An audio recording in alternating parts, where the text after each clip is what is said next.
What would the Buddha tell us about choosing who to vote for? We're deep in the political season now in the United States. Some of you will be quite familiar with that.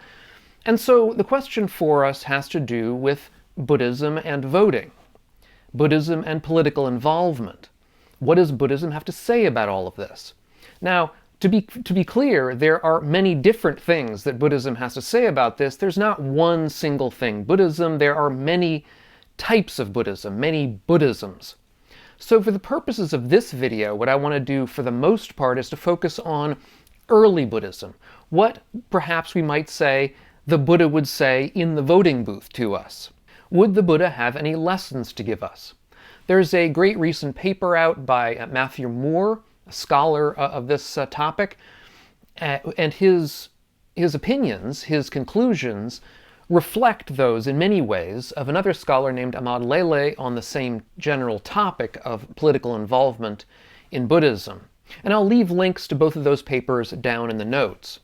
Now the upshot, the thrust of the conclusions of both of those papers is that early Buddhism tended to push us towards political disengagement, disinvolvement, to turn away from politics and social issues in general. So what I want to do in this video is to talk a little bit about this issue of political disengagement in early Buddhism, what that had to do with and why. Then second, turn to some of the Buddha's positive claims about politics and society in early Buddhism. And then finally turn to how we might make sense of this all today. What does this mean to us nowadays? So first, the topic of political disengagement in early Buddhism. Perhaps most famously, when the Buddha was born, so it's said, he had the opportunity to either become a wheel-turning monarch or to become a Buddha. That is to say, to become a great political figure or a great figure in terms of religion or the Dharma. And of course, we know what he chose. He chose the latter as the, we might say, morally superior option. The option that would bring him to the highest goal. And this choice colors all of early Buddhism, we might say. That is, that politics, political issues, social issues are all sort of universally subservient to the desire, the wish, the aim to achieve enlightenment, to reach nirvana. That is, the religious goal, the goal of liberation, is the superior goal. Now, Ahmad Lele argues that this claim was not only true in early Buddhism, but persists into many later Buddhist figures, very important ones, such as Shantideva, such as Ashvaghosha, and others. So it's not simply a feature of the early texts. Now, what was the reason for this political disengagement? Well, the reason has to do with the aim of ethics, all of ethics in terms of Buddhism, the early Buddhist view of what made the good life, what we were aiming for, what the Buddha was aiming for. He was aiming for the elimination of dukkha, or suffering. And what caused suffering for the Buddha? For the Buddha, suffering was a psychological matter. It had to do with our tendency towards clinging and craving certain external states, craving for pleasures, craving that certain pains stopped. And this internal craving was the true cause and arising of dukkha, of suffering. This is the second noble truth, that dukkha, or suffering, arises from craving, a psychological feature of how our minds work. On the other hand, political and social engagement are aimed at external matters, at changing the world, at modifying the way things work outside of us. They're not focused on our internal states, but on the external world. And as such, at least in the Buddha's general understanding, they're focused on the wrong goal. At most, these external features of the world may make our liberation easier. It may make it easier for us to reach enlightenment. But as Moore argues in his paper, there's no clear evidence from the early texts that the Buddha believed that external features of the world made a huge difference to our ability to reach liberation. We could reach liberation in particularly bad political and social circumstances as much as in particularly good ones, so long as we could have the relative ability to practice meditation and so on. The other problem, as Amadlele points out, is that getting involved in social and political aims tends to condition negative states in us, such as anger and hatred towards our fellow humans. And as such, to the extent that such engagement does foment anger and hatred, it is directly opposing or in opposition to the goal of attaining liberation. Because the goal of attaining liberation is to, among other things, attain liberation from greed, anger, hatred, and ignorance. Those kinds of states. We're trying to get away from those in attaining liberation. That's how we escape from dukkha, or suffering. So, insofar as what we're doing is actually conditioning anger and hatred, we're actually moving away from the goal rather than towards it. Okay, so this is the general argument for political disengagement in early Buddhism. That political engagement itself is aimed at the wrong goal, aimed at external features rather than on our psychological makeup, and that it tends to be counterproductive in that insofar as we get involved in these kinds of things, we tend to condition anger and hatred towards one another. But what did the Buddha have to say about politics in a positive sense? Because he did certainly have things to say about politics in a positive sense, and so that's what I want to turn to now. Now, what we have to keep in mind in the Buddha's engagement with these kinds of issues is that he was, as all of us are, a person of his time and place. In particular, while there has been some speculation that the Buddha had things to say that were relevant to issues of democracy and republican forms of government, in fact, there's relatively little information about such forms of government in ancient India at the time of the Buddha. They're really not discussed in the ancient texts.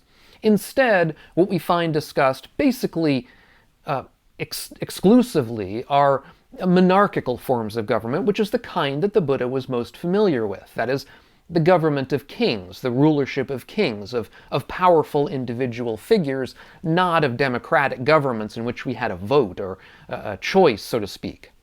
Now, the Buddha gave a fanciful argument in the Aganya Sutta, an early sutta, about the origins of this kind of monarchical form of government, or government at all, really.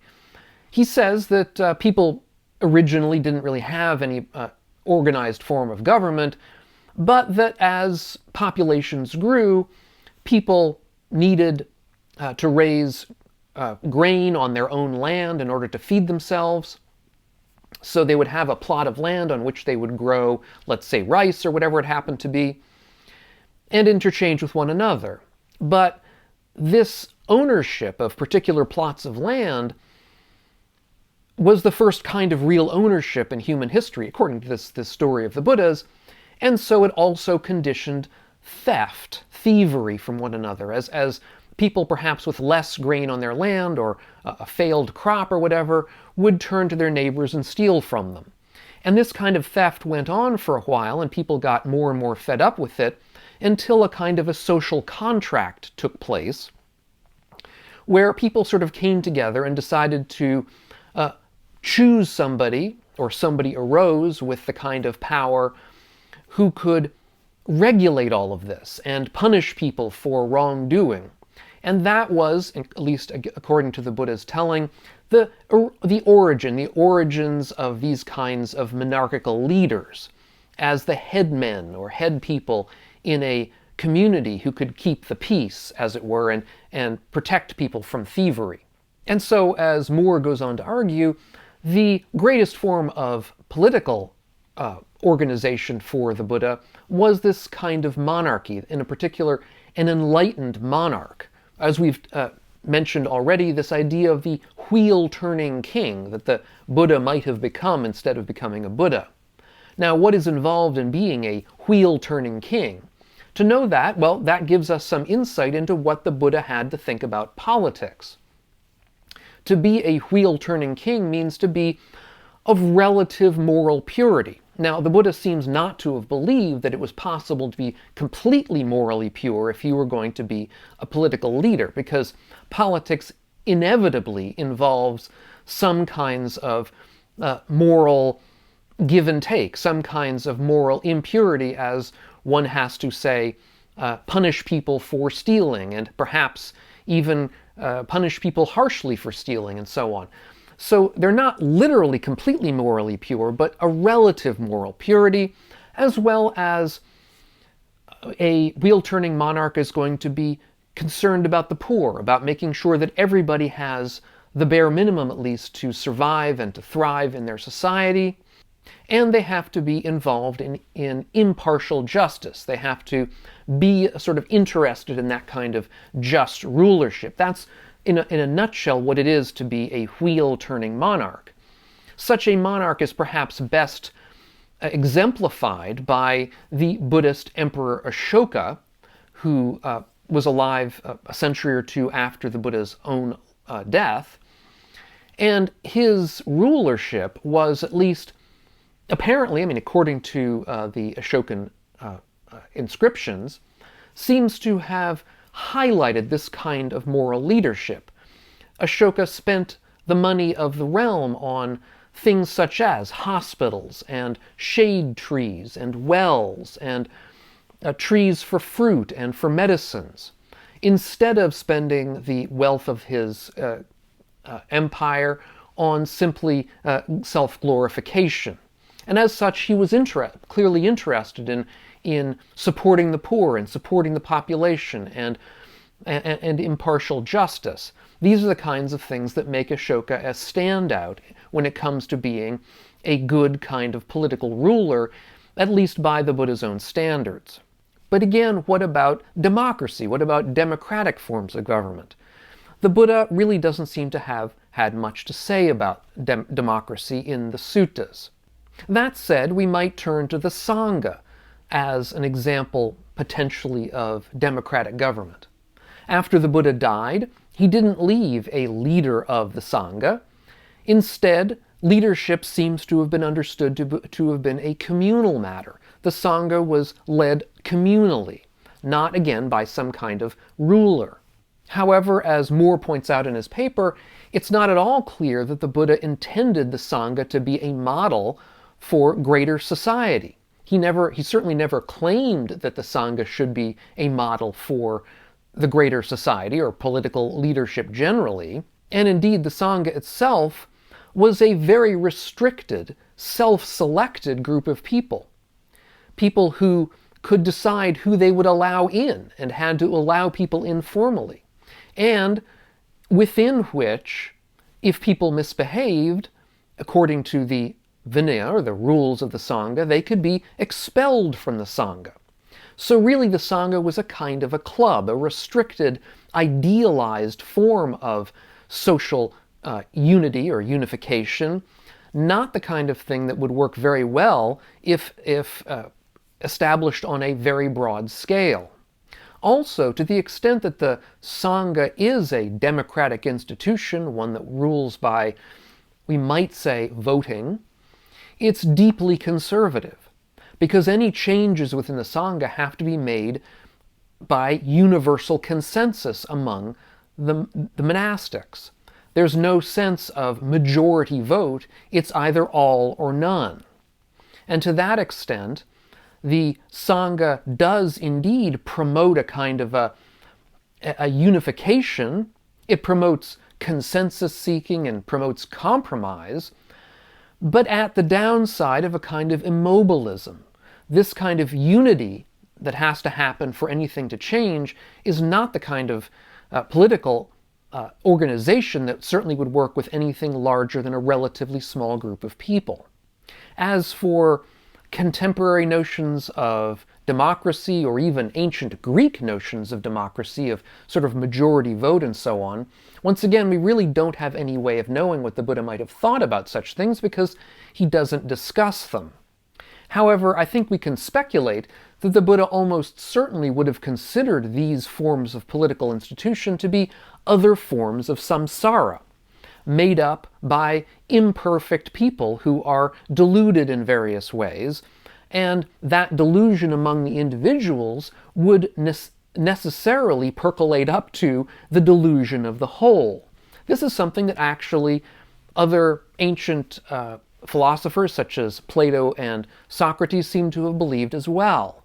As Moore argues, the Buddha probably would have thought that good laws cannot make good citizens, and bad citizens cannot make good laws. Only improving citizens can create improving laws. That is, to the extent that we really want to create a more just society, we have to begin by creating or allowing for, conditioning, more just citizenry more interested in this kind of justice. Bottom-up solutions, psychological solutions such as these, might work to some extent for the Buddha, but top-down solutions from the greater society forcing justice upon its citizenry are less likely to be effective in the long term, at least again, I think according to the Buddha. With that as background, I think we can look around us now and see how politics right now in the United States, at the very least, is deeply sick. This is apparent in the leaders that many people choose for themselves, for their parties, to vote for in elections. People who are manifestly unfit in psychological or moral terms to be leaders. People, in fact, who are paradigms of greed, paradigms of hatred, paradigms of delusion. So, third, I want to turn to some of our options for today. Is there anything that we can do? Well, certainly there are things that we can do. For example, improving the citizenry would help, but improving the citizenry is clearly a long-term goal and is itself quite uncertain. Certainly the Buddha himself didn't think that all of humanity was likely to be perfected at the same time, and I think we're running into that same issue now as forever, frankly. However, we do live in a relative democracy. It may be turning more towards oligarchy than democracy, but nevertheless, we still do have a role to play as voters. And as such, I think we have a moral obligation to be informed to the extent necessary to at least cast our vote, if not to become involved ourselves in politics at a local and a national level. And in so doing, I'm turning towards a thread that we find in more recent Buddhism, in particular a thread typified by Thich Nhat Hanh's more recent example of what's known as engaged Buddhism. This engaged Buddhism of Thich Nhat Hanh and others taps into a different thread within Buddhist history. As I say, Buddhist history involves many Buddhisms. There is a different thread in Buddhist history that does include forms of political involvement, and I've done past videos about these as well. I'll leave a link to one such video down in the notes below. Also, I think psychologically, it is helpful to us and healthy to us to act in ways that we feel are going to be beneficial to our greater society, such as, let's say, writing postcards, or phone banking, or door knocking, or any one of myriad different things that we can do by getting involved at a local level with friends and neighbors, people around us. We can search this out on the internet and other places, ask people how we might be helpful. This is a way that we can be psychologically helped, as opposed to simply sitting around and worrying about the future. But I think all of this should be done with an eye to the dangers that the Buddha has outlined for us, that we discussed. In particular, the dangers of fomenting greed and hatred within ourselves. Greed for outcomes that are uncertain. We have to be prepared for any outcome and not become too greedy that everything that we want come to pass, because after all, we're in a larger society and compromises are necessary. Also, protecting against anger and hatred towards our opposition. It is best to find ways of acting that are out of compassion and love rather than anger and hatred. There are, I think, grave dangers ahead of us in this election, grave dangers that may come to pass. And we should not allow the perfect to become the enemy of the good.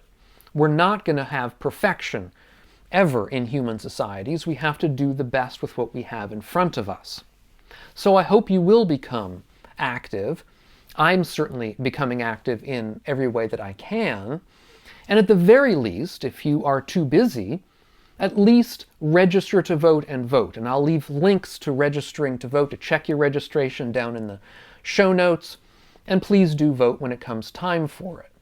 Now, I've also done a number of videos on this topic of politics and society in Buddhism, and I'll leave a link to a playlist as well up here on the screen if you haven't seen them or would like to see them again. I get involved in more topics of political involvement in the Buddha and what he had to say in some of those videos. Thanks so much, and we'll catch you on the next video. And meanwhile, all of you, be well.